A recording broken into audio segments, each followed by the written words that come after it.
Once, I visited the strangest restaurant, but it was not a normal restaurant, and I am not normal anymore either, since that fateful encounter with a cook called Alice. It was back during my college days when a friend from high school introduced me to the place. My friend, let's call him Sam, noticed me when I was shopping, browsing the aisle in search of new shoes to replace the pair that broke. At first, I didn't recognize him because he looked so different. Sam was a lot thinner than he was before, like super thin, and I thought to ask if he had been dieting or had an operation, but was afraid of offending him with such a question. We had some catching up to do. He invited me to dinner to this place I had never heard of before, called the Wonderland. As we stepped into the restaurant, I noticed it was fairly normal at first glance. The walls had pictures of the various meals served there, such as oysters, cheeseburger sliders, and shrimp cocktails, among other things, and they weren't very eye-catching. But the thing that set me on edge immediately were the employees who worked there. They all wore bunny masks. I didn't feel good about that. It was as though I was in the Twilight Zone, or some kind of horror flick.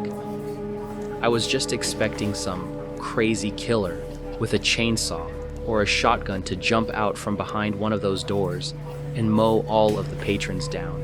The restaurant wasn't busy at all. I wasn't sure why, but maybe it was because people didn't feel like they wanted to eat food being prepared by some creepy-looking people dressed in rabbit masks. Sam looked to be quite at ease, almost too much at ease, as though he were used to this sort of thing. I could tell there was a lot on Sam's mind, and a whole lot of stories. We talked for a few moments, catching up and whatnot. Sam pointed at the menu and said, "What's great about this place is you can even order stuff not on the menu, anything you want, and the prices are so cheap." I looked down at the menu. The prices really were quite low, and I hadn't even considered ordering anything not listed on the menu. Why should I, when they have such delicious sounding dishes, such as the Mad Hatter's Special Surprise, or the March Hare's Honey Toast? I mean, who the heck came up with this? I decided I'd play it safe, and just order some soup. I thought of asking more questions about Sam, but before I did, a young woman wearing a chef apron and hat approached our table. I had no idea who the girl was, or what to make of her. Her long hair was pink, her skin was pale, her unsettling eyes were purple, and her arms and legs were wrapped in bandages. She looked like one of those girls you'd see at an anime convention, or one of those weird underground nightclubs. That much I was certain of. Unlike the others, she was not wearing a mask, and was the first person to actually speak since we arrived. Hi, I'm Alice, the owner and cook here. Have you guys decided yet? She asked, pulling out a notebook and a pen from one pocket of her apron. I stared at her as if she was some kind of alien. To say that she stuck out in a room like the one in which we were seated was a serious understatement, and she didn't even seem to care. "Sure, I will get a bowl of your special soup. What's in it? It sounds interesting," I said, pointing at the item on the menu. I was pretty hungry. Well, today's special is our Wonderland vegetable stew. It is a hearty soup full of all sorts of different vegetables, a few secret spices, and a hint of Wonderland. Wonderland? Yeah, a hint of Wonderland. That's the best part. Gives a whole different flavor to it. So a bowl of that for you, and do you want anything else with it? I paused for a moment and looked back down at the menu. There were a ton of different options to choose from, including many types of drinks and pastries, but I didn't feel very thirsty. "I'll pass for the rest," I replied, setting the menu down, feeling her stare burn a hole into my head. And what about you, Sam? Alice asked, looking over towards him. "I'll be having your house special, with some tea, please." Of course. We will be right back with your orders. The pink-haired woman spoke and walked back behind the counter and through the door to the kitchen. We continued to wait, and eventually, Alice came back to us with a large platter holding our orders. I brought the food for you. Hope it's as good as it looks. Your bill is included. Take your time and enjoy yourselves. The young chef cheerfully set the tray in front of us before walking away, disappearing through the doorway. As we ate our meal, I began to feel a bit strange. Lately, I had been stressed out about the girl I was dating cheating on me. But as I ate this amazing tasting soup, my thoughts and the feelings I felt seemed to melt away and disappear from my thoughts, leaving a calm sense of peace within my mind.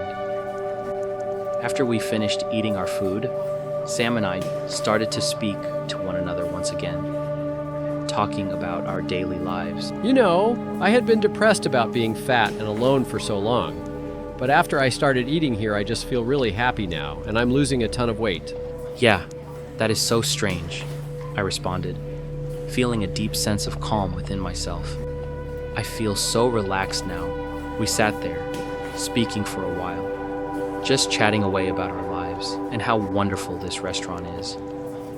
I'm not sure if it was my imagination or not, but I swore Sam seemed a bit thinner than before.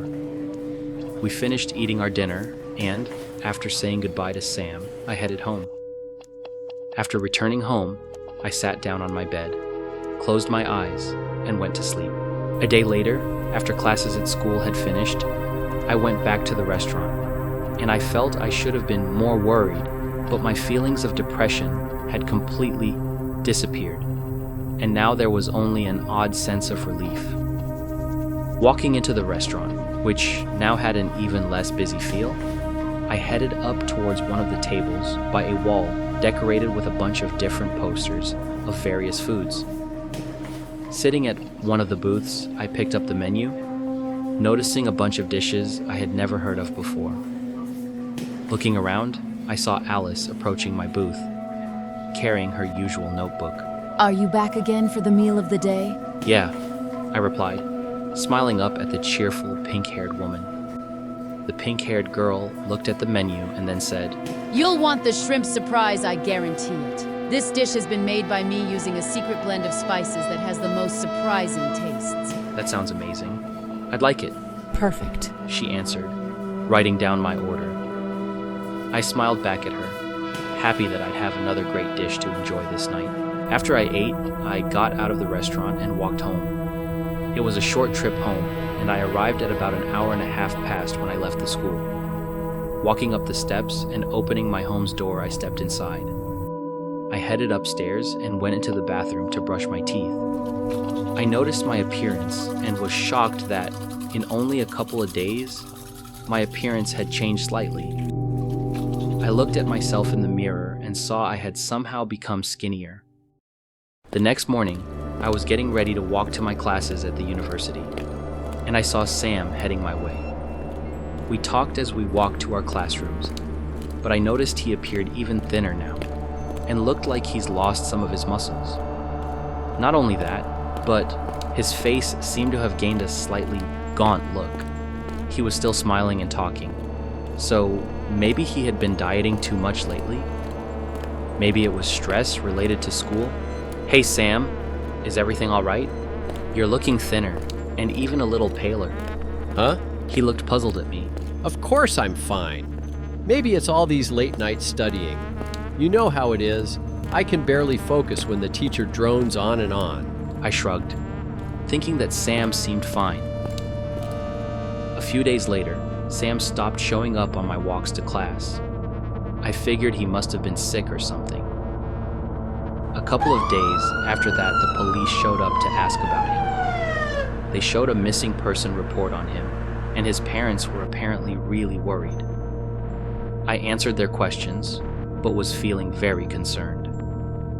After they left, I had to wonder what had happened to Sam. Maybe he just ran away? I sat in class thinking over things in my mind, hoping for some answers. I felt bad for Sam's family.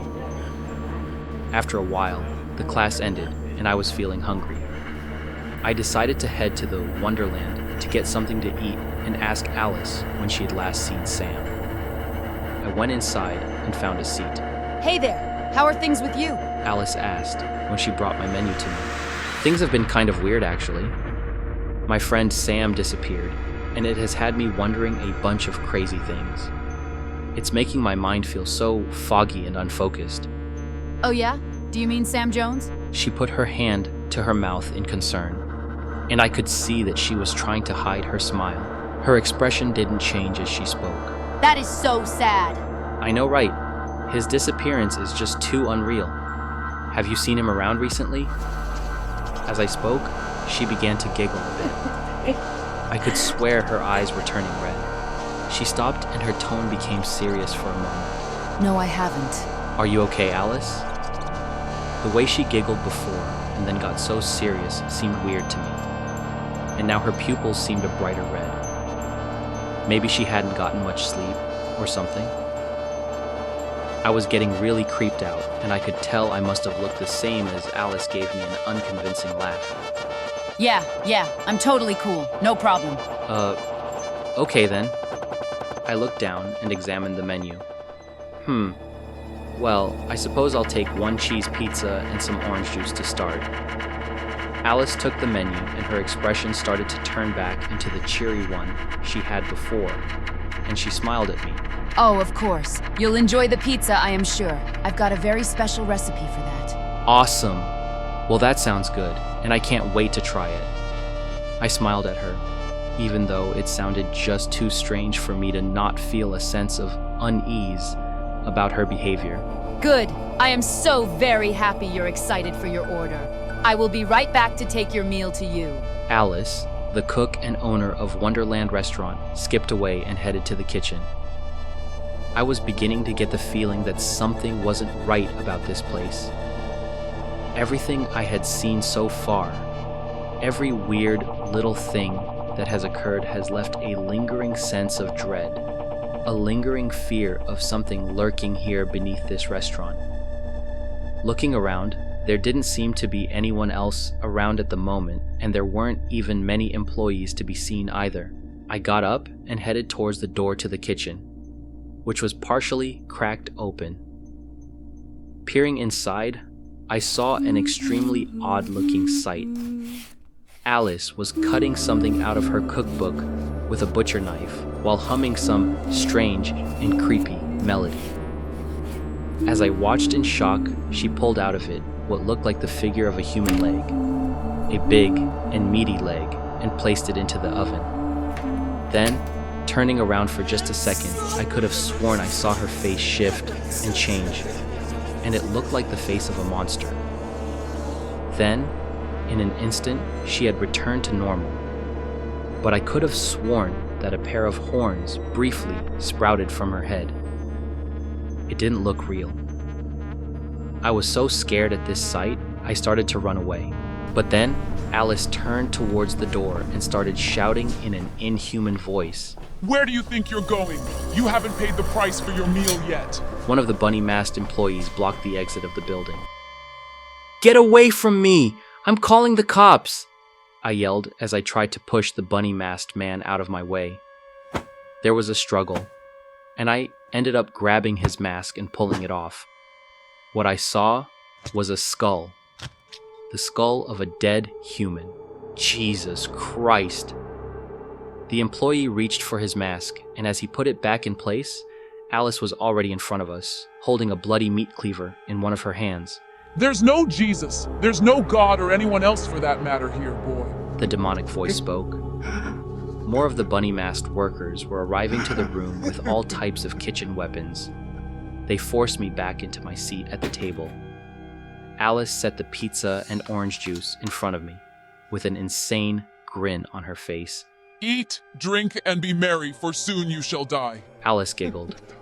Then they all left and let me eat. I stared at the food, and my stomach turned at the thought of what was inside it.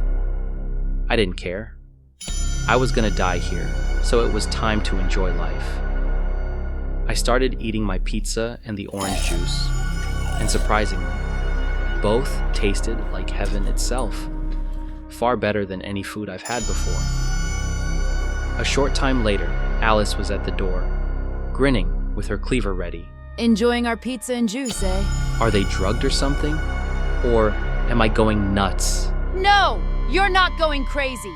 The meat is real. The orange is fresh squeezed from the body. The cheese is made from pureed human body fat, and the pepperoni is also pureed fat. All made from your body.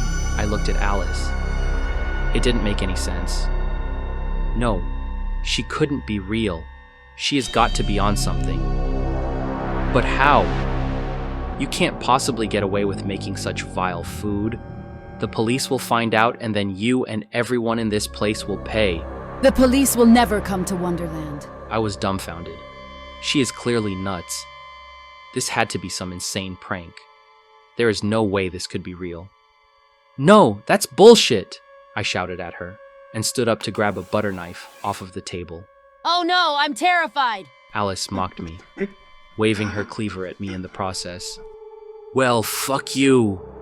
I shouted, throwing the knife as hard as I could at Alice. She raised up her arm to block it, but as she did, I made a run for it, out the door of the restaurant, hoping I was fast enough to outrun Alice or her goons in the white bunny masks. As I was running, one of the masked men grabbed me, pulling off his mask to reveal a skull.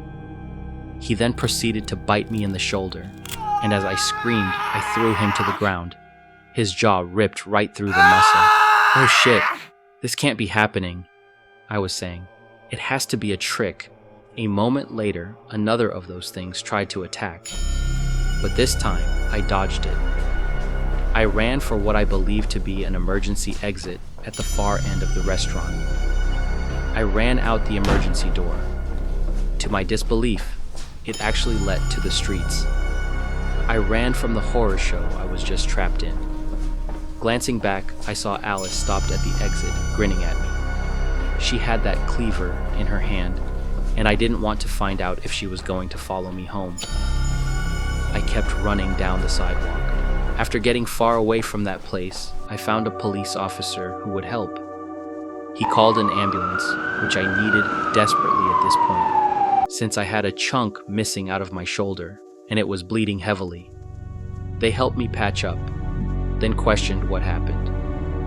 When it came time to mention what the hell was in the restaurant, and about the insane bitch, Alice, they just stared at me as if I had grown an extra nose on my face, and a few more heads. Later, the police told me they had searched the building, and nothing inside. No corpses, or human meat, or anything of the sort. And of course Alice, that pink-haired bitch, was nowhere to be seen. She was long gone along with any evidence there ever being a problem inside. The building was supposedly long abandoned. They believed the whole thing to be caused by some crazy homeless person, and they decided to leave the matter as that. I was devastated to think about what could have happened if I didn't escape. If I didn't have the strength I had in order to run from them all and find help, that would have been the end of my life, right there, and I wouldn't even be around to tell the story. The whole thing seemed so surreal that I thought it was all just one big nightmare. However, the fact my body had been changing, and I had felt the sensation of having my skin removed by teeth and the gaping wounds that were being stitched together, was a reminder of how very, very real everything had truly been that day. The worst part of it, though, was not being believed by the police, and it still being considered unsolved, and no justice brought upon those monsters at Wonderland. Maybe she will return. I just have the strangest hunch, and now that all has been told in my story, I need some rest, dear viewers. Thanks for taking this time with me. Now I'll leave you with some nice words of wisdom. If you're ever walking on a city street, looking at restaurants or food trucks, or any food-related places that seem a little too interesting for their own good, don't bother stepping inside. Because Alice's restaurant just may pop up, looking to devour those brave enough to walk through those doors.